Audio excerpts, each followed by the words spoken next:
Kia ora koutou katoa. My name is Sir Likachu and on my haere mai too. Probably a really depressing video.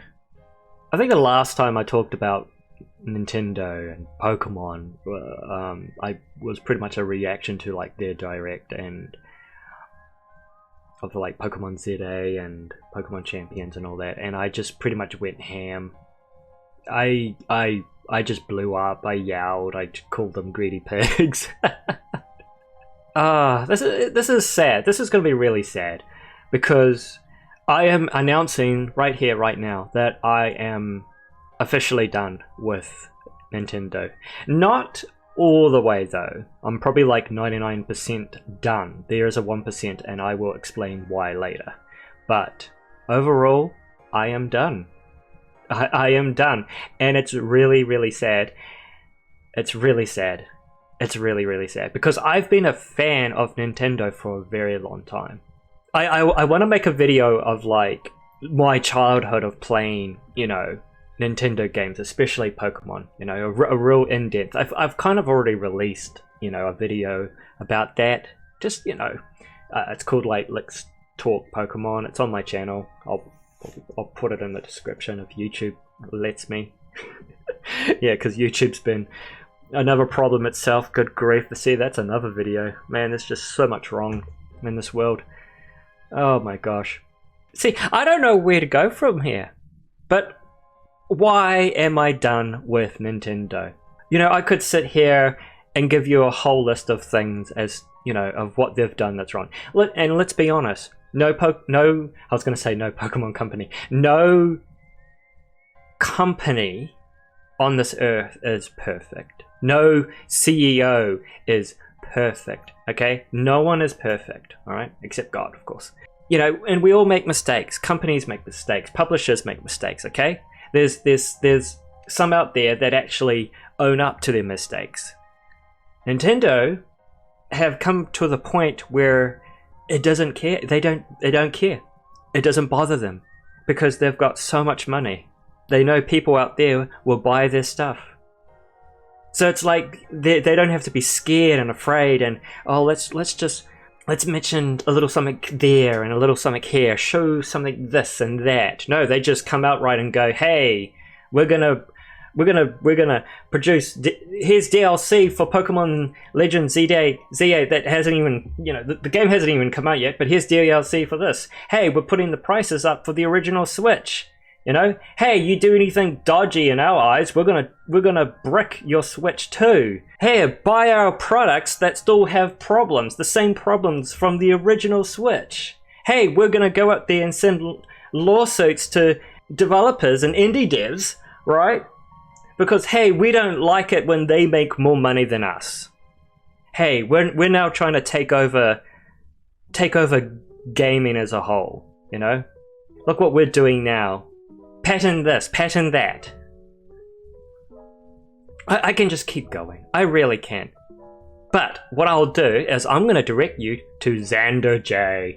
XanderJ here, just recently, look at that, 7 hours ago, has just put out I Hate Nintendo. It's nearly a 1 hour long video, and he lists everything. Everything you need to know. This is a lot of people. A lot of creators have made videos on Nintendo, but I think I found the gold. I think I found the one that just mentions everything that you need to know about Nintendo. It even talks about the past, when Nintendo was good, when there was good people in the company for both Japan and America. It's all there, and I recommend watching this video. Check out his channel. I'll leave it in the description, of course. I'm done with Nintendo. I'm done with Pokemon, which means, because in my last video when I blew up, I said that I was sitting on the fence about Pokémon Legends Z-A. I have decided I am not getting that game. If I was going to get that game, it was going to cost me an easy $100 for the original Switch. I wasn't... Oh gosh. It's like a web. It's like a string of web things, you know. I mentioned one thing, and my brain goes, "Oh yeah, but it connects to this thing. You need to talk about it." It's like, oh my gosh. When the Switch 2 teaser was announced, I looked at that and went, "No, I'm not buying that. I'm not buying that." XanderJ, you know, like I said, watch his video because he mentions everything. He mentions the OLED Switch that came out, right? And I had to pause his video, and I was like, you know what? I feel like the OLED Switch is a prototype for the Switch 2. That's what I feel like. So I was never planning to get a Switch 2. I was on the fence for Pokémon Legends Z-A. You know, and everyone praises, oh, you know, the fighting mechanics, they're so good, and the visuals look so great. And I'm looking at this game and I'm going, ugh. I look at that game. You need to go watch my previous video on it, but it doesn't look like fun. I won't go too much into it. I've already made a big rant about it. So go watch that video, I'll leave that in the description. But the one thing that really hurt me was that they announced DLC.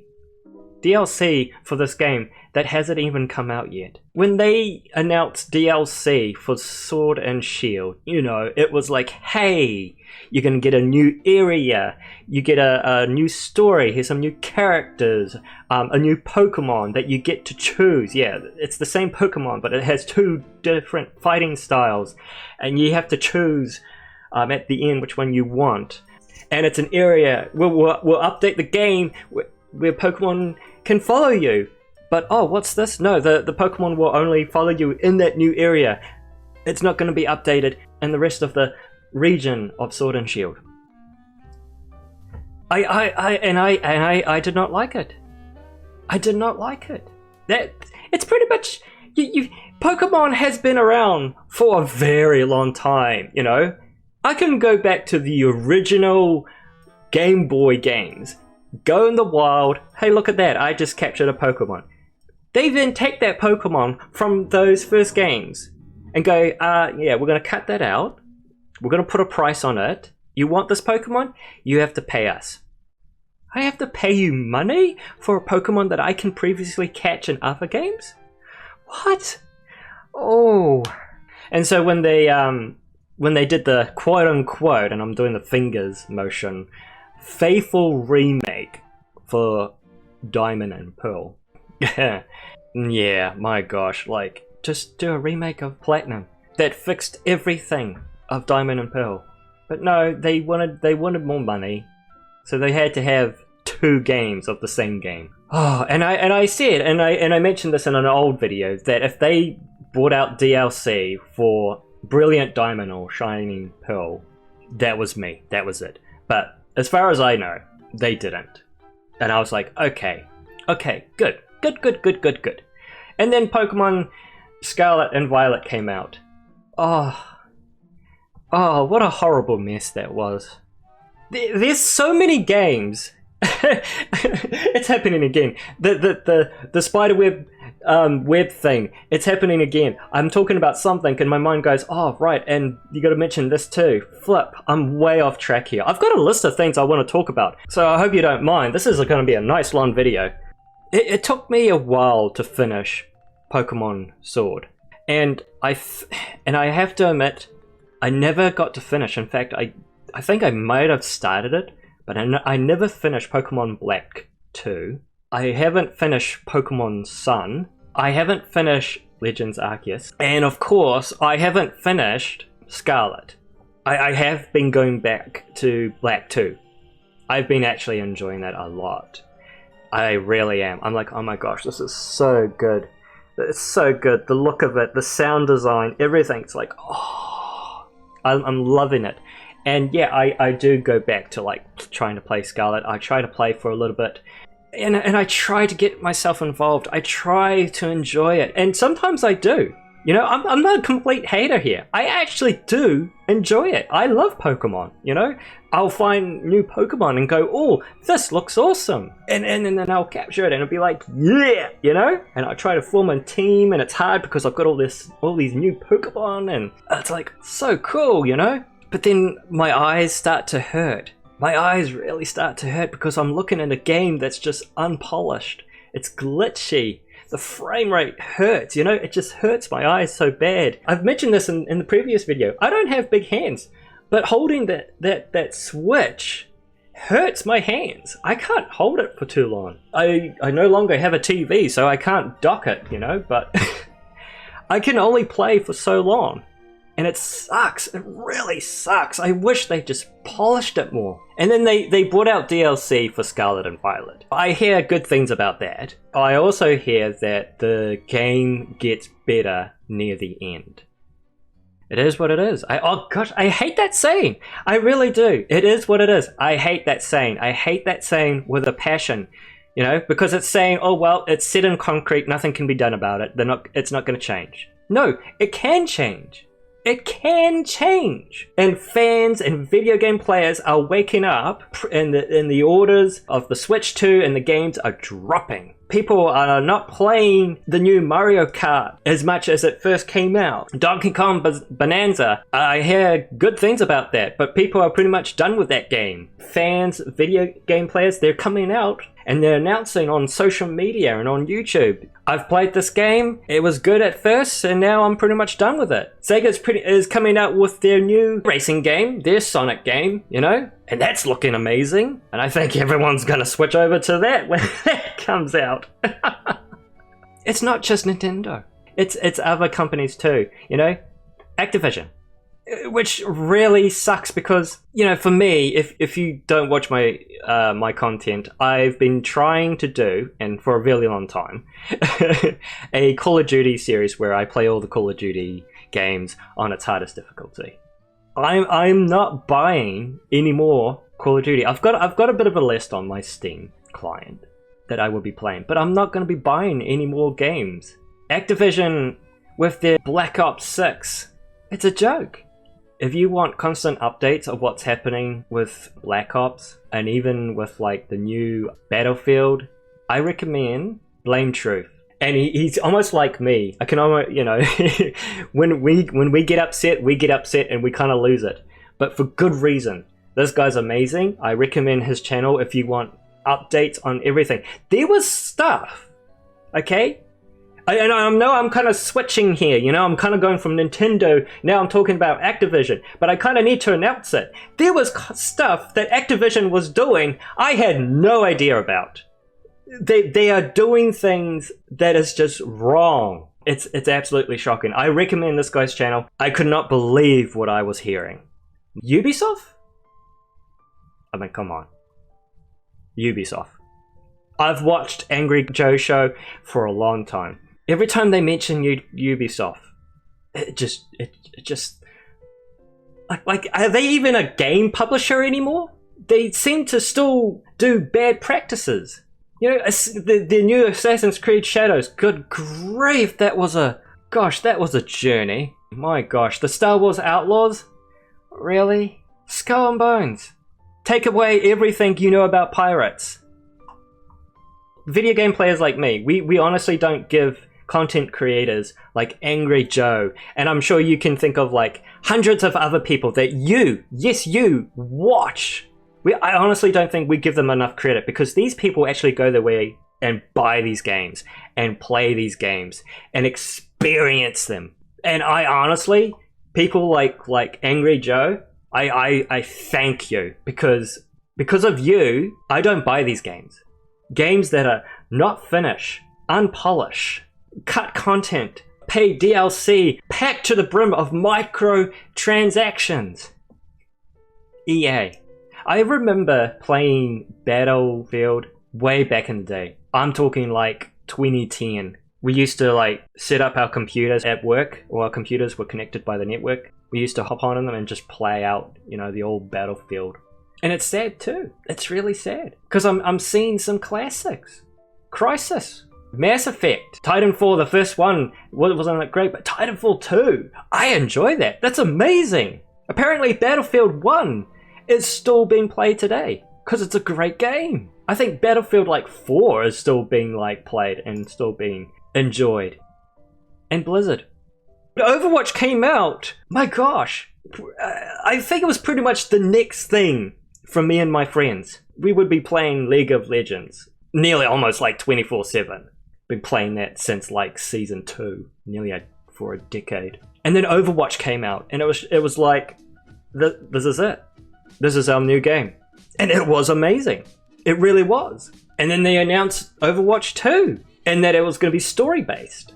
And then everything just changed. You know, the guy behind it, he left. I made a video on Overwatch 2 on my channel, and I actually enjoyed it. It was like a good time. It was like, man, I enjoyed this. This is amazing. But I'm not going to play it.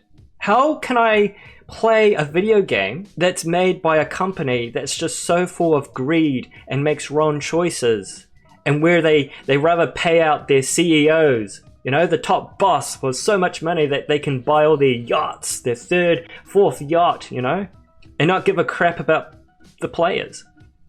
I can't play this. I can't play Overwatch 2, because if I do, it means I'm supporting the company. There's just so much. I can keep going, but I think you get the idea. You know, my message is, hey, you know, and this is for me. This is me personally. I'm not gonna slap myself with all this controversy and all these companies that make the wrong choices about us. They don't care about us, and they just want money, and they will squeeze out every penny they can. And they're so bold that they'll do it. They'll announce it. Some companies still try to hide their wrongdoings. Thank goodness there's smart people out there that catch this, you know?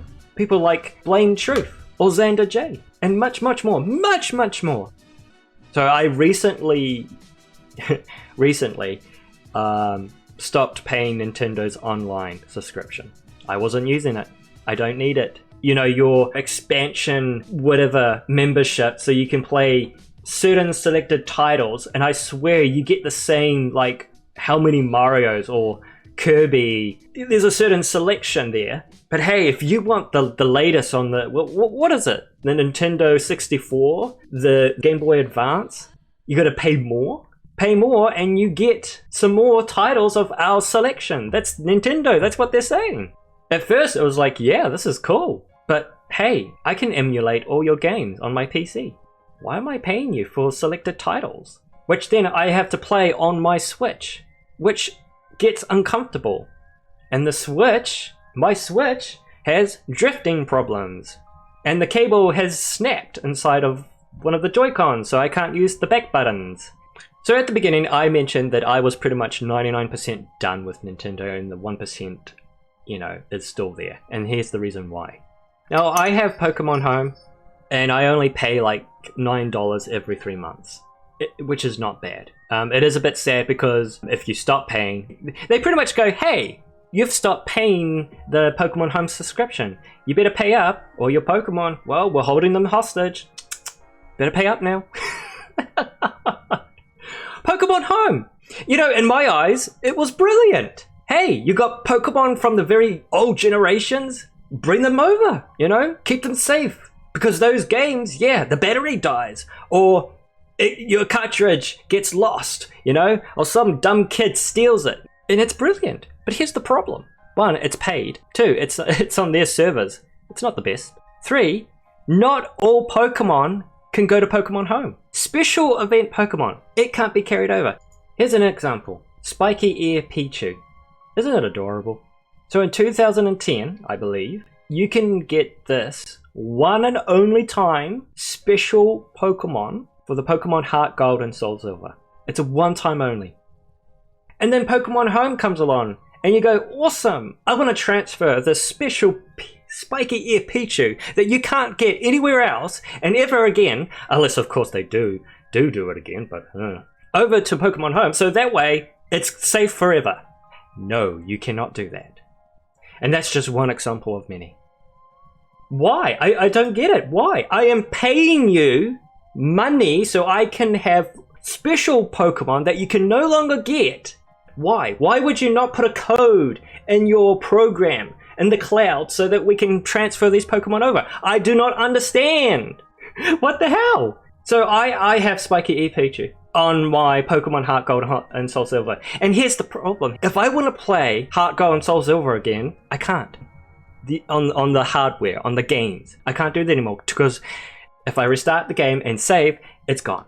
So if I want to play these games again, I have to emulate them on my computer. It's not really the same because I can't take my computer anywhere, you know? Go into town, go on the train, go on the bus. Oh, I'm just going to whip out my computer and play Heart Gold? No.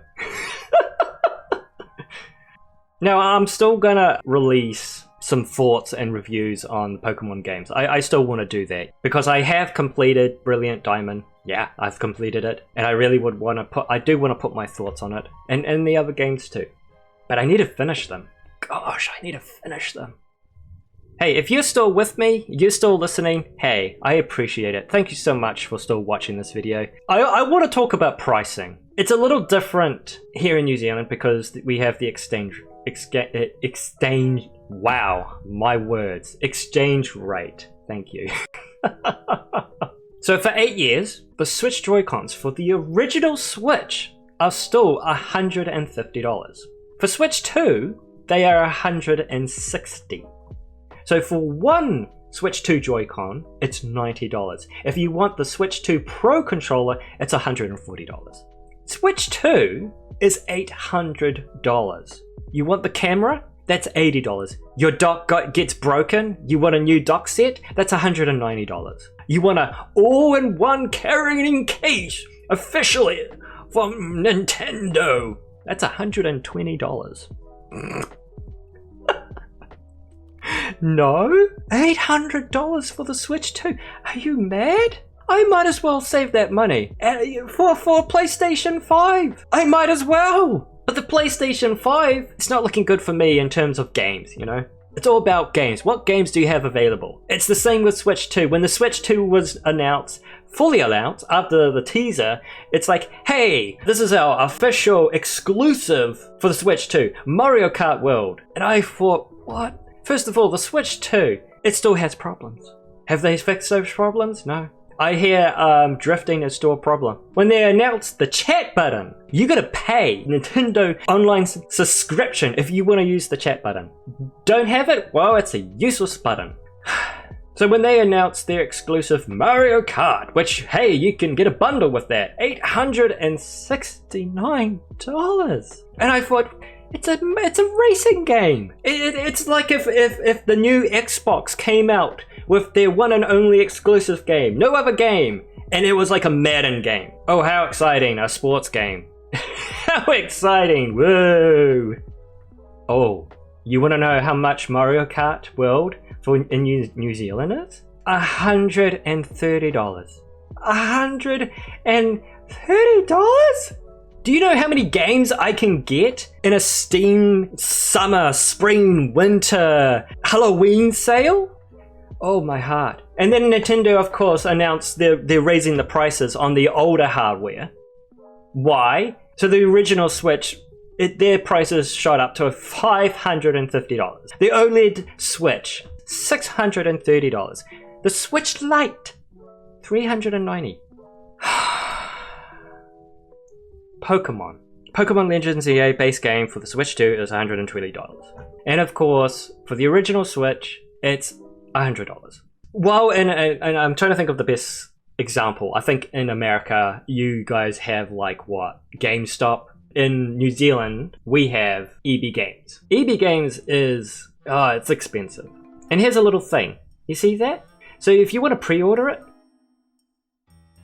oh, you know what? I can't wait for this game to come out.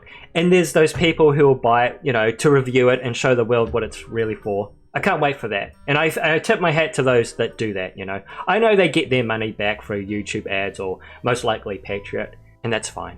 It's sad. It's really sad. And then the DLC that has been announced before the game has even come out yet. Oh, really? Now get this. You ready? You ready for this?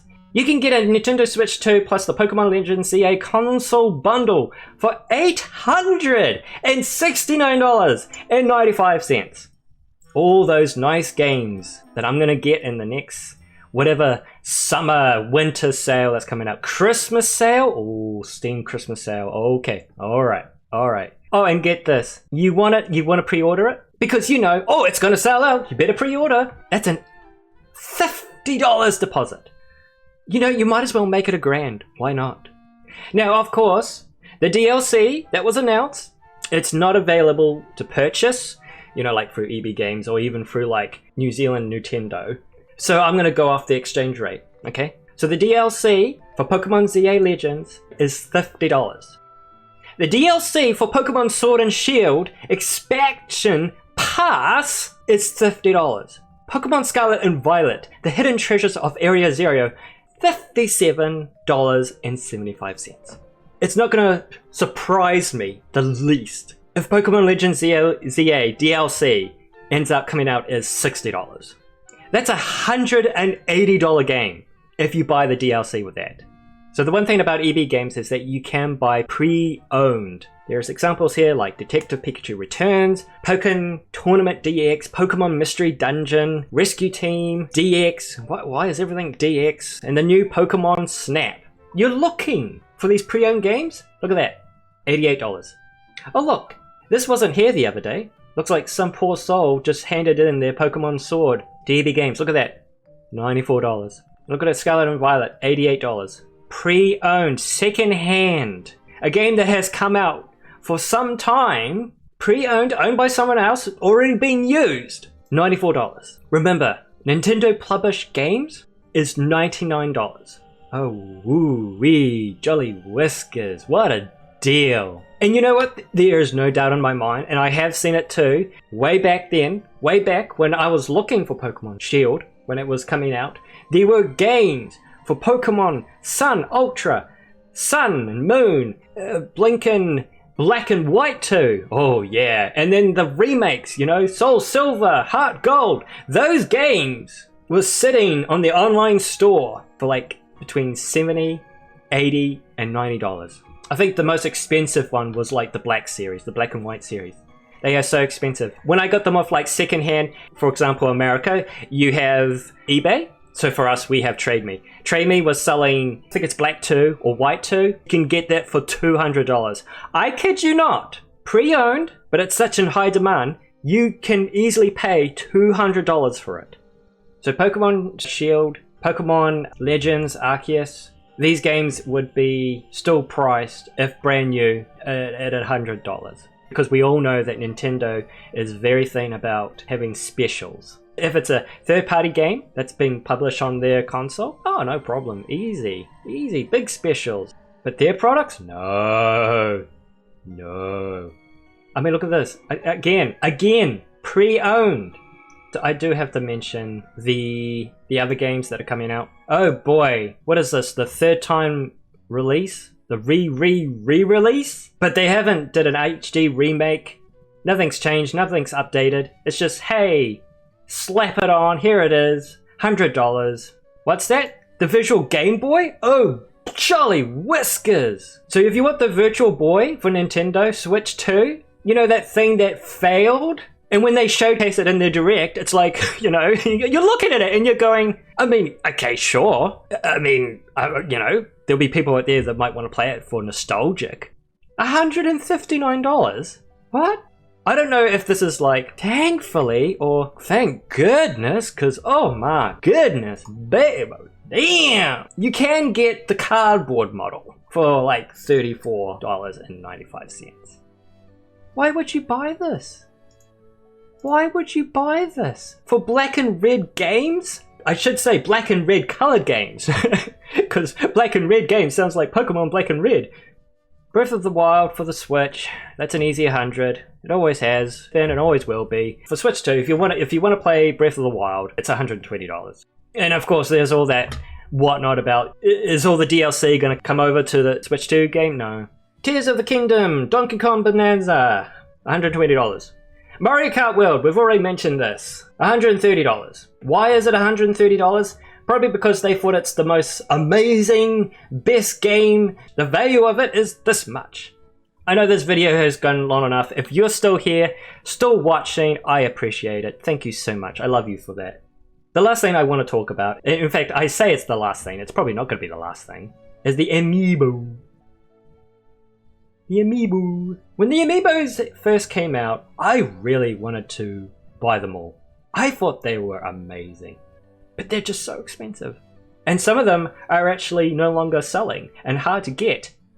And you'll probably have to go on like second-hand websites to pay for them. Pay top dollar for them. Amiibos for the Super Smash Bros. Ultimate is roughly $30. Breath of the Wild, Tears of the Kingdom, so you're looking at $30 to $40. Some of them looks like at $25.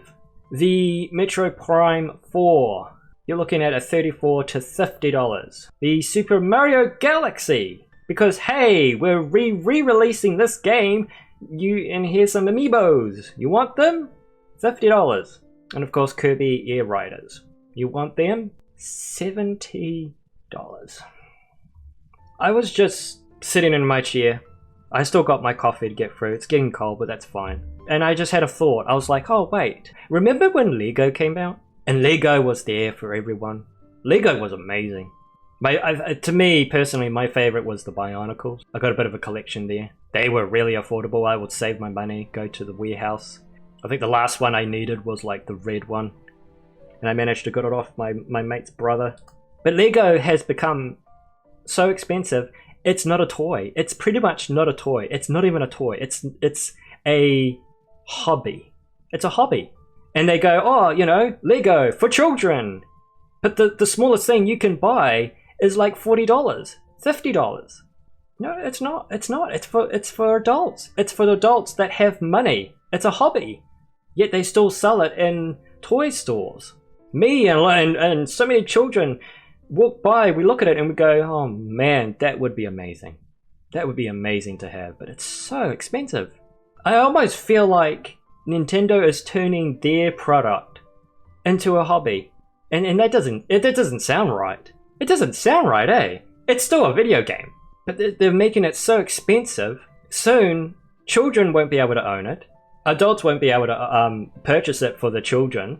And just people in general won't be able to afford it because, hello, everything's going up in prices around the whole world. Everything. Food, petrol, insurance. Insurance can go to hell. They're a scam. Everything's going up. Soon, Nintendo, Pokemon, and everything else, it's not even going to be a video game. It's like a hobby. Something that you got to choose and decide, okay, am I going to do this? Am I going to buy these products? Yes, alright, let's do this. But before you buy, is there a way I can receive that money back so I can buy more? And that's when the whole, you know, becoming a YouTube creator or TikTok creator, you know, comes into play. It's just so expensive. I didn't really touch base on the whole lawsuit, but it's so bad. It's so disgusting. And how on earth did they get away with coming up with more patents and going, hey, we're going to own this now, releasing creatures or summoning creatures to fight other creatures. We own that now. You serious? When Palworld came out, and it wasn't even before Palworld came out. It was when Palworld came out, and then when they started making the money.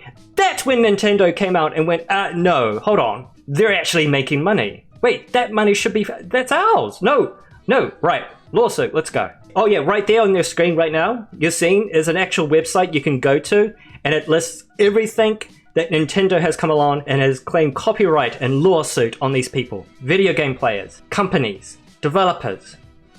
It was only when Palworld was making the money, that's when Nintendo got involved. You know, they allowed Palland, a complete, terrible, unfinished, unpolished, disgusting, mobile, cash grab, ripoff of Palworld onto their Nintendo online store. That was okay because they knew it wasn't going to make the money. In fact, when it came out, they pretty much put a special on it. They did. You were able to buy that game, that slop, for $4. But Nintendo's fine with it because they know, hey, it's not going to make the money. It's not going to surpass us. It's fine. It's fine. And now, you know, we've got developers, big companies, still making these games. Games where they summon creatures. Games where one is fighting another. Games where you're riding animals. Heck, here's my favorite. Here's my favorite. I'll show you something. But look at this. Ultima 1, The First Age of Darkness, 1981. You could ride a horse. And then Pokemon Sun and Moon in 2016, they're like, hey, you can ride certain Pokemon for travel and other tasks in certain areas. There's countless video games where you can ride animals, summon animals, or people, and send them out to fight and everything, and much more. And Nintendo has just come out recently and said, hey, we own that now. How the heck did they get away with that? I don't know. Again, go check out XanderJ's video on I Hate Nintendo. And I thank these people, along with many others, and that just bring you to light on companies like Activision, Ubisoft, and EA and Blizzard. It sucks. It really sucks for me. You know, been playing Pokemon since Pokemon Fire Red. Not when it came out, but when I was able to buy it. Second hand, by the way. Second hand at a local store back in my hometown. I have so many fond moments of playing that game on my Game Boy Advance SP, and then I'll fall asleep in bed, and then I'll wake up to the game still in my hands, on my chest, still at the Pokemon Center, or in the middle of a battle. It's a shame. It's a real shame. I can't play games that support these companies that deliberately choose to make bad decisions. It's heartbreaking. It really is. There is nothing wrong being a fan of a game, of a company. There's nothing wrong with it. We just have to be more mature about it. I've said this in my previous video. I said, when you're a fan, you have a responsibility. Sometimes you have to be the parent. We, to look at Nintendo, point the finger and go, no, that's enough. Enough. Nintendo, stop it. That's enough. It's the famous quote I love from Angry Joe. Vote with your wallet. Okay? Vote with your wallet. Okay, no, I'm done. Thank you so much for watching. Thank you so much for listening. God bless you all, and I'll see you in the next video. Bye, everyone.